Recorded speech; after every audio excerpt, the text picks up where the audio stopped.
करती हूँ यहाँ पर, जिसको पूरे महाराष्ट्र ने ठुकरा दिया। आज उसका नाम और निशान नहीं कहीं है, उसका नाम लेवा कोई नहीं है। आज इसी तरह टुकड़े टुकड़े खंड खंड बांटकर, जैसे कि मोहन भागवत ने बयान दिया है, 15 साल में हम इसको अखंड भारत बनाएंगे। तो मैं ये पूछना चाहती हूँ कि खंड खंड कब था भैया?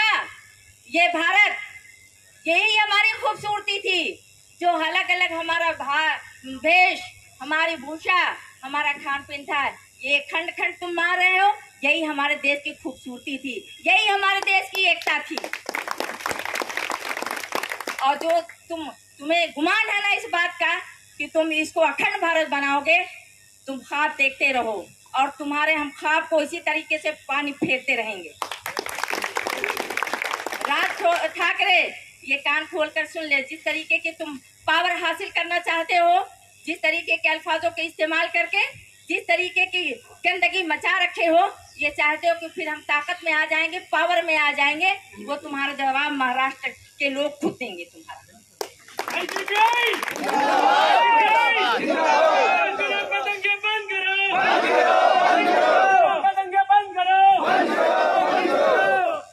और जो लोग ये चाह रहे हैं कि हनुमान चालीसा और राम राम की बात जो करते हैं, मुझसे मेरा एक ही सवाल है कि राम जानते हो कौन थे? राम के मानने वाले अगर होते तो शायद ये देश आज इस नवैयत पर नहीं होता, आज राम का ये कहना कभी नहीं था। जिस तरीके से तुमने लोगों को मासूम और बेकसूर लोगों को कसूरवार बना दिया, आज जो लोग जेल की सलाखों के पीछे पहले ही से थे और उनको फिर से एफआईआर नई एफआईआर करके और उसके बाद उनके घर को तोड़ा जाता है और ये कहा जाता है कि ये वे जो मुजरिम है यहाँ शामिल थे, दंगाई उनको बनाकर, आतंकी बनाकर उनको पेश किया जा रहा है। शर्म आनी चाहिए। पूरा देश इस बात का गवाह है और इसका हिसाब लेगा पूरा देश। तो मैं जो है यही बात अपने कहना चाहूँ, मैं एक औरत हूँ और पूरे देश में चाहे वो किसी भी जात पात मजहब का कोई मानने वाला हो, लेकिन औरत की इज्जत करते हैं और इज्जत के करने की बातें वो करते हैं। लेकिन आज जिस तरीके से रेप की बातें आज आई है, शर्म से डूब मर जाना चाहिए। और मैं उन लोग भाइयों को आवाज देना ये मैं चाहती हूँ कि जो लोग ये सुन रहे हैं, आप इसका साथ और सपोर्ट करेंगे और इन लोगों को मुंह पर करारा तमाचा मारकर ये साबित करेंगे कि हम एक हैं, चाहे वो हिंदू हो, मुस्लिम हो, सिख हो, ईसाई हो। हमारा जो क्रियाम्बल है, हमारा जो पिलर्स है, वो हमें एक पिलर कोई तोड़ नहीं सकता, एक पिलर कोई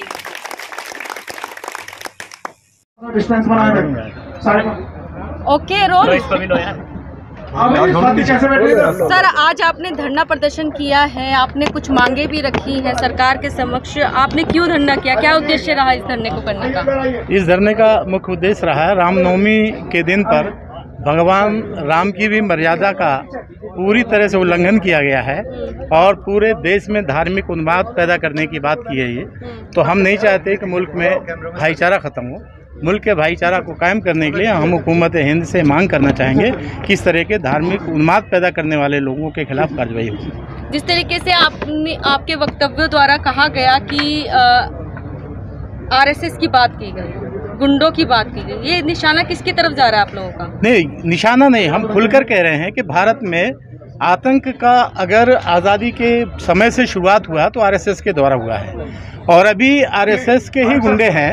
क्योंकि हम ये देख रहे हैं कि जहाँ पर भी दंगे फसाद होते हैं वहाँ लोकल हिंदू मुस्लिम में कोई प्रॉब्लम नहीं है। वो आरएसएस के प्रायोजित तरीके से गुंडे इकट्ठे किए जाते हैं और वो लुटेरे होते हैं, वो लूट की लालच में आते हैं और सरकार को उनको पनाह दी मिल रही है। आप देखें कि अभी मध्य प्रदेश में मामा का बुलडोजर चला, कहाँ चला? उन लोगों पे जिनको 3 ऐसे लोगों पे उनके खिलाफ एफआईआर हुई जो 1 महीने पहले से जेल में है। और अभी वहाँ का जो एसपी है वो ये कहता है कि ये अभी विवेचना का विषय है। अरे भाई, विवेचना का विषय है तो विवेचना से पहले आपने डिमोलिशन की कार्रवाई कैसे कर दी? और फिर भारत में न्यायपालिका का कोई औचित्य नहीं रह जाता। अगर सरकारें इस तरह से करने लगेंगी तो भारत की न्यायपालिका का वजूद खतरे में है, भारत का संविधान खतरे में है। इसलिए हमें आज ये कहना पड़ा और खुल के कहना पड़ रहा है। बात करें, आपने हिजाब की बात करी, आपने कहा कि जिस तरीके से भाषण में कहा गया था, मैं शब्द को बोलना नहीं चाहूँगी सर। बोले बोले। हाँ, तो वो चीज़ों के बारे में भी आपने कहा कि मुस्लिम महिलाओं के लिए कहा गया। मेरा ये खुल के कहना है, भारत में हिजाब सभी संप्रदाय सभी समुदाय के लोग लगाते हैं। कोई घूंघट कहता है, कोई हिजाब कहता है। भारत एक ऐसा देश है जहाँ पर्दे की प्रथा हमेशा रही है। तो आज अचानक एक हिजाब के मुद्दे पर क्यों इस तरह शोर मचाया जा रहा है? भारत में तो ये प्रथा पुरानी है, नई नहीं है। और दूसरी चीज़, जो इस तरह की बातें कर रहे हैं वो भगवा गुंडे ही कहे जाएंगे। अगर वो साधु के बेस में बलात्कारी अपने आप को कहते हैं तो मैं समझता हूँ उन्हें गुंडा ही कहना चाहिए, उन्हें बाबा तो नहीं कहा जा सकता। मोहन भागवत जी के बयान पे क्या कहना चाहेंगे, जिस तरीके से उन्होंने कहा अखंड भारत? असल में मोहन भागवत जी जिसे अखंड कहते हैं उनको शायद मालूम नहीं है। इस भारत को मोहन भागवत के बुजुर्गों ने तो 42 में बांटा था, हमारे बुजुर्गों ने इसे अखंड बनाया था। और मोहन भागवत तो पहले भी बांटने की बात करते थे और उनका संविधान तो आज भी भारत बांटने की बात करता है। अगर आपको जानकारी ना हो तो आरएसएस ने जब मुल्क की आज़ादी का ऐलान हुआ था तो इसने फिर भारत को द्वि राज्य प्रणाली में देने की बात कही थी कि मुसलमानों को अलग करो, हिंदुओं को अलग करो। ये तो इनकी पॉलिसी है। ये क्या अखंड बनाएंगे? अखंड तो हमारे बुजुर्गों ने बनाया, ये तो खंडित करने जा रहे हैं। तो अब आप क्या मांग रख रहे हैं भारत हम ये सरकार मांग से? करना चाहते हैं मोहन भागवत जी भी वो कम से कम अगर राष्ट्र प्रेमी हैं तो राष्ट्र में रहने वाले, चाहे वो मानव हों, चाहे वो पशु हों, चाहे वो वनस्पति हो, चाहे वो नदियां हो, चाहे वो पहाड़ हो, सबसे मोहब्बत करें अगर उनमें इंसानियत है तो। और अगर इंसानियत नहीं, चूँकि इंसान को ही सबसे मोहब्बत का हक है। अगर कोई ये समझता है अपना जानवर जैसी ज़िंदगी जीता हो तो उसके लिए तो एक कोना हो सकता है उसकी ज़रूरत का, लेकिन एक इंसान के लिए इस संसार की सारी प्रकृति जो है वो मोहब्बत करने लायक है। मोहन भागवत जी को भी करना चाहिए, मैं ये कहना चाहूँगा। यूपी में योगी जी ने कहा रामनवमी और रमजान अच्छे से गुजरा, इसमें कुछ भी विवाद नहीं हुआ, इसको कहाँ तक आप सही मानते हैं? हाँ, अच्छे से गुजरा ये मैं भी कह लूँगा। क्यों कह लूँगा कि हमारी मस्जिदों में चढ़ के झंडे फहराए जाने, हमारी मस्जिद के बाहर बलात्कार की बात कही जाए, लेकिन हम खामोश हैं। हम खामोश हैं इसलिए अच्छे से हो रहा है, हमें उत्तेजित किया जा रहा है। लेकिन हम चूँकि भारत के संविधान के अनुसार इस मुल्क को, ये मुल्क हमारा है, कुर्बानियां हमारे बुजुर्गों ने दी हैं। इन दलालों ने, मोहन भागवत के चेलों ने, इन्होंने अंग्रेजों की दलाली की थी। वीर सावरकर जिसे कहते हैं, ये वो दलाल है जिसने माफी लिख कर दी थी। इसके पहले भारत का प्रधानमंत्री रह चुके अटल बिहारी वाजपेयी, उन्होंने भी एक भारतीय स्वतंत्रता संग्राम सेनानी को 2 वर्ष की कैद कराई थी अपनी गवाही से। आपको अगर मालूम हो तो आप समझिए, ये वो लोग हैं। बात करें आप लोगों के, जिस तरीके से लाउड स्पीकर में आवाज़ें गूंजती हैं, तो कहीं ना कहीं आप लोगों को क्यों आपत्ति होती है जब हनुमान चालीसा पढ़ी जा रही है? हमें तो कोई आपत्ति नहीं है। मैंने तो आपने सुना होगा, मैंने अपने वक्तव्य में कहा कि भाई राज ठाकरे जी कम से कम हनुमान चालीसा एक बार पढ़ के तो बता दें। मैंने तो यही कहा। ये वो लोग हैं कि नाम तो हनुमान चालीसा का ले रहे हैं, लेकिन इन्हें खुद भी नहीं आता बेचारों को। अब मैं आपको दावे से कह सकता हूँ और चैलेंज करके कह रहा हूँ, भारत के प्रधानमंत्री के लिए भी कह रहा हूं, अगर आप पहुंच सके तो पहुंचिए। भारत के गृह मंत्री के लिए भी कह रहा हूं, अगर आप उनके मुंह से राष्ट्रीय गान पूरा सुन लें तो आप आइएगा मुझे, फिर आप मुझसे कहिएगा कि आपने क्या कहा था, और फिर जो सजा होगी मैं उसके लिए तैयार हूं। लेकिन यह है कि मेरा चैलेंज है कि राष्ट्रीय गान उन्हें भी तो नहीं आता। एसडीपीआई जिंदाबाद, जिंदाबाद, जिंदाबाद, एसडीपीआई जिंदाबाद, जिंदाबाद, जिंदाबाद। अगर आपकी बातों को अभी भी संज्ञान में नहीं लेती है सरकार, तो आपके अगले कदम क्या होंगे? आप लोग क्या करेंगे? हम इस पर बड़ा जन आंदोलन करेंगे और सरकार को सुनाने के लिए हम बाध्य करेंगे। भारत के संविधान के अनुसार हम पूरे देश में इस आंदोलन को ले जाएंगे और भारत के हर कोने कोने में आंदोलन खड़ा होगा। सरकार को मानना पड़ेगा। सर, जिस तरीके से यूपी में मदरसों पे भी जो है बुलडोजर चल रहा है, उस पर क्या कहेंगे? बुलडोजर तो मैंने पहले ही बताया कि बुलडोजर इधर बाबा का उधर मामा का। तो बुलडोजर इसलिए चल रहा है कि ये लोग भारत के संविधान को मानने वाले लोग नहीं है जो सरकार में है, ये अपनी मनमानी कर रहे हैं। आप बताएं, जिन मदरसों पे बुलडोजर चल रहा है, क्या इन्होंने उसके बारे में किसी न्यायालय में जाकर आग्रह किया क्या? किसी न्यायालय को इसको बताया क्या? या उन पक्षों को अपना पक्ष रखने का मौका दिया है क्या? नहीं दिया है ना। तो ये संविधान से ऊपर समझ रहे हैं? हाँ, संविधान से ऊपर समझ रहे हैं। मैडम आप क्या कहेंगे? आज धरना यहाँ पर ये प्रदर्शन करने आई हैं आप जंतर मंतर पे।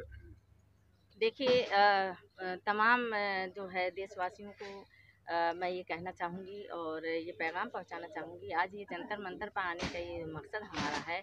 रमज़ान के मुबारक महीने में और इतनी कड़कती धूप में यहाँ आने का मकसद सिर्फ और सिर्फ क्या यही है ना कि आज देश में जिस तरीके की बेचैनियाँ, जिस तरीके की प्रॉब्लम और जिस तरीके से तोड़ फोड़ और लिंचिंग हो रही है, और एक तो महंगाई थी ही, महंगाई से लोग जूझ ही रहे थे, लेकिन लगातार जो हमले की वारदात हो रही है वो नाकाबिले बर्दाश्त है।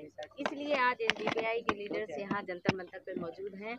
और अभी रामनवमी के मौके से जिस तरीके से देखा गया कि जो है कई स्टेट में और एक ही तरह का जो है आतंक हुआ और एक ही तरह के वो लोग दंगाई जो थे एक ही तरह से थे, और उसमें इस तरह के गैर मुनासिब एलिगेशन लगा करके इल्ज़ाम तराशी करके उनको आतंकी बनाने का काम किया गया और ख़ुद जो पेट्रोल बम बनाकर उनके घरों पर फेंका और ये कहा गया कि मुसलमानों ने बनाकर पहले से तैयारी कर रखी थी और लोगों ने इसको देखा, लेकिन प्रशासन इसको मानने के लिए तैयार नहीं है। और जो गोदी मीडिया है इसको रूमर फैलाने में और जो है गलत बयानी से काम लेने में आज वो कितने सालों से लगी है, लेकिन उच्च न्यायालय जो सुप्रीम कोर्ट है, लेकिन इसमें खामोशी जो है बिल्कुल पूरी तरह से है। और ये बहुत मायूसकुन जो है पहलू है सामने, क्योंकि देश में रहने वाले अगर जनता परेशान हो तो देश कमज़ोर होता है और देश से जनता से देश मजबूत होता है। आज जो हमारे किसान भाई जो कमज़ोर तबका थे, जो दलित हैं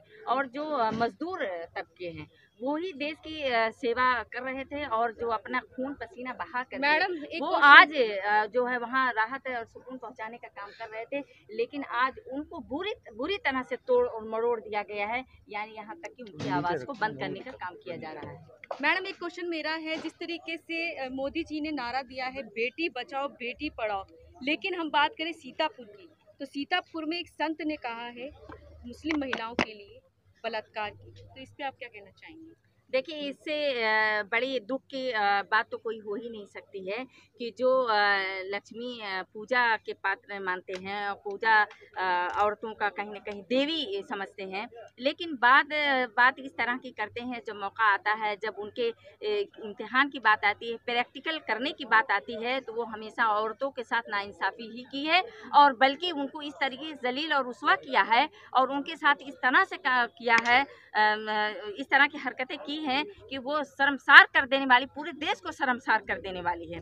क्योंकि देखिए, बेटी बेटी होती है, देश के किसी भी समुदाय की बेटी हो, चाहे वो हिंदू हो, मुस्लिम हो, सिख हो, ईसाई की बेटी हो, दलित की हो, मजदूर की हो, आदिवासी की हो, किसी की हो, इसमें बेटी या औरतों को बंटवारा नहीं होना चाहिए। देश की किसी भी रहने वालों को बंटवारा नहीं चाहिए, लेकिन यहाँ औरतों की बात हो रही है तो औरतों पर कहना चाहूँगी, जो आज मैं औरत यहाँ खड़ी होकर के जिस दौर से, जिस दुख से मैं गुजर रही हूँ, शायद अंदाजे बयान नहीं कर सकती हूँ मैं, जबकि ये अल्फाज जब बोला जा रहा है कि औरतों के साथ रेप करेंगे तो मेरे रोंगटे खड़े हो जाते हैं और शायद मेरे आँख से खून के आंसू गिरते हैं। और मैं उन बहनों के लिए कहना चाहूँगी जिसके साथ सच में इस तरह के जो है दुष्कर्म किए गए और उनको मौत के घाट उतारा गया, इसका हिसाब कौन देगा?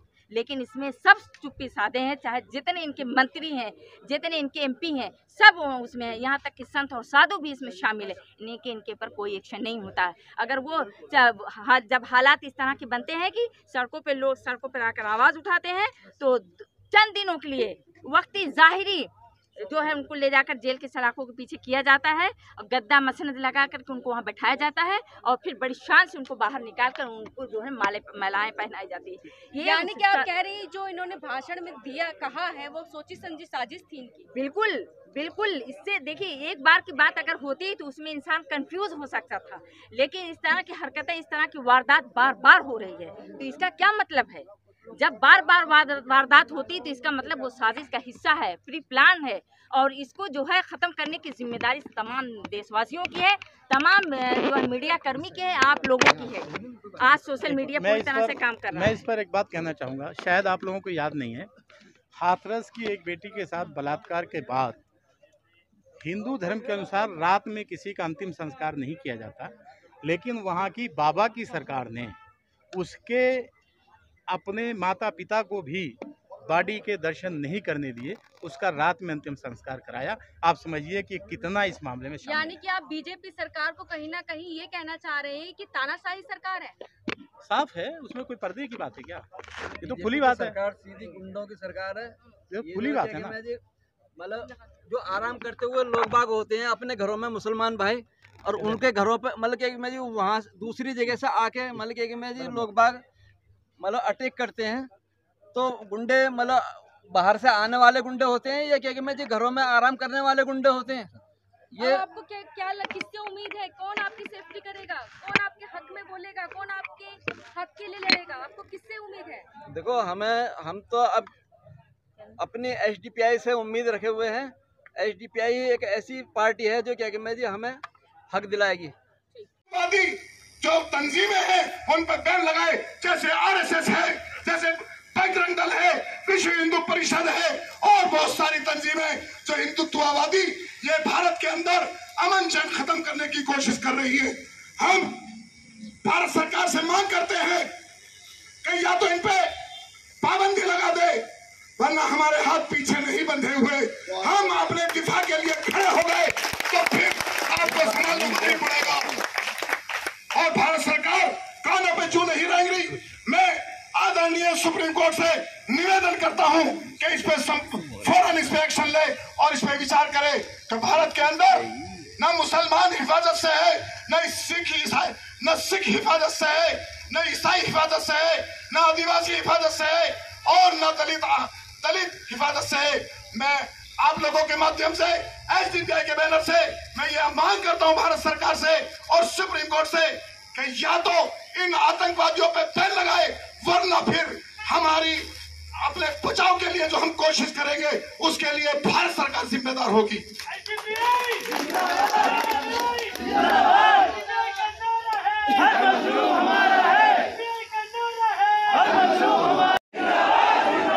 अभी भी सो रहे हैं भारत। मैं दोस्तों आपको एक बात बताता चलूं कि जब से हमारा देश आजाद हुआ 1947 से आज तक हमारे देश के अंदर जो हुकूमतें रही उन्होंने हमेशा कोई ना कोई ऐसा काम किया जो मुसलमानों को टारगेट किया। लेकिन हम आज हुकूमत को यह एहसास दिलाना चाहते हैं कि जब जब इस भारत माँ को हमारे खून की जरूरत पड़ी तो हमने अशफाकुल्लाह खान पैदा किया। जब जब इस देश को हमारे खून